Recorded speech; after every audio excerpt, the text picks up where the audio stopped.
जो दिल्ली का Covid vaccination bulletin है। कल 25 मई को टोटल 43,824 वैक्सीनेशंस लगी हैं। जैसा आप रोज़ देख रहे हैं कि दिल्ली में जितनी वैक्सीनेशन लग रही है वो रोज़ कम होती जा रही है।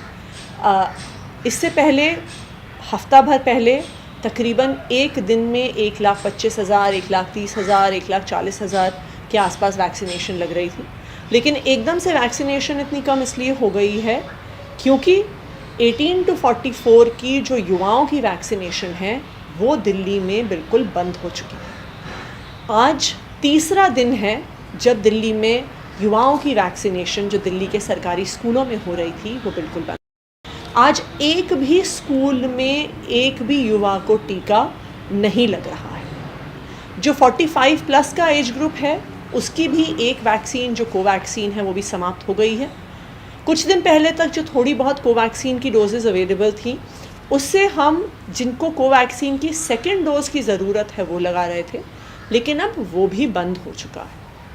इन सब चीज़ों के चलते, इन परिस्थितियों के चलते दिल्ली में वैक्सीनेशन का रेट जो हमारी कैपेसिटी थी कि हम उसे 1 लाख से 1.5 लाख, 2 लाख, 3 लाख पर डे तक वैक्सीनेशन दिल्ली सरकार ने करवाने का अरेंजमेंट करवाया था, लेकिन इतनी कैपेसिटी होते हुए भी हम वैक्सीनेशन नहीं करवा पा रहे हैं क्योंकि केंद्र सरकार से दिल्ली को वैक्सीन की डोजेज़ नहीं मिल रही हैं।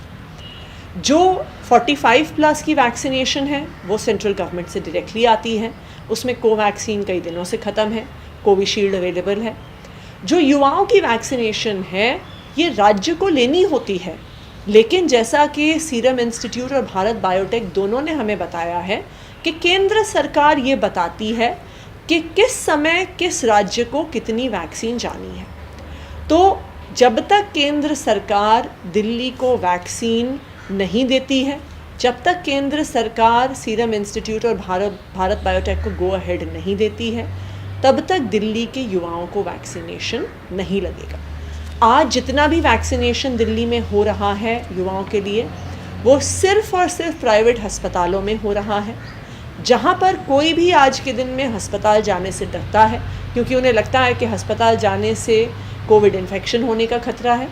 और ना सिर्फ ये खतरनाक है बल्कि बहुत महंगा भी है। एक वैक्सीन की डोज 800 और 1350 रुपये के बीच में लग सकती है, यानी औसतन एक डोज के लिए 1,000 रुपये खर्च करना पड़ रहा है। और दिल्ली में बहुत सारे ऐसे युवा हैं जो इसको अफोर्ड नहीं कर सकते। यही कारण है कि दिल्ली में वैक्सीनेशन का दर बहुत घट गया है और कल पूरे दिन में सिर्फ 43,824 डोजेज़ वैक्सीन की लगी, जिसमें से 33,000 पहली डोज थी और 10,000 के करीब दूसरी डोज वैक्सीन की लगी। जो हमारी स्टॉक पोजीशन है आज के दिन में दिल्ली के पास 45 प्लस के लिए 2,98,540 डोजेज़ वैक्सीन की बची हैं, जिसमें से 2,92,000 कोविशील्ड की ही डोजेज़ हैं।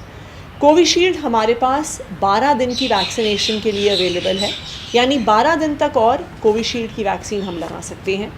कोवैक्सीन का स्टॉक ख़त्म है। इसका मतलब पहली डोज तो कहीं लग नहीं ही रही है कोवैक्सीन की, लेकिन जिनको पहली डोज कोवैक्सीन की लग चुकी है आज के दिन में उनके लिए एक बहुत बड़ा मसला हो गया है कि अगली डोज़ कैसे लगेगी कि कहीं ऐसा ना हो जाए कि पहली डोज़ वेस्ट हो जाए।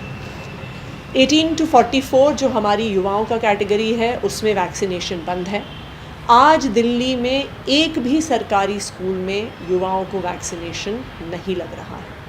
कुछ दिन पहले तक 80,000 प्लस रोज़ यूथ वैक्सीनेट हो रहा था, रोज़ लोग अपने आप को रजिस्टर करा रहे थे, लेकिन आज इस सेकेंड वेव के बाद जिसमें इतनी युवाओं ने अपनी जान तक खोई है, आज दिल्ली में हम युवाओं को वैक्सीनेट नहीं करवा पा रहे हैं क्योंकि केंद्र सरकार ने वैक्सीन की सप्लाई अवेलेबल नहीं कराई है।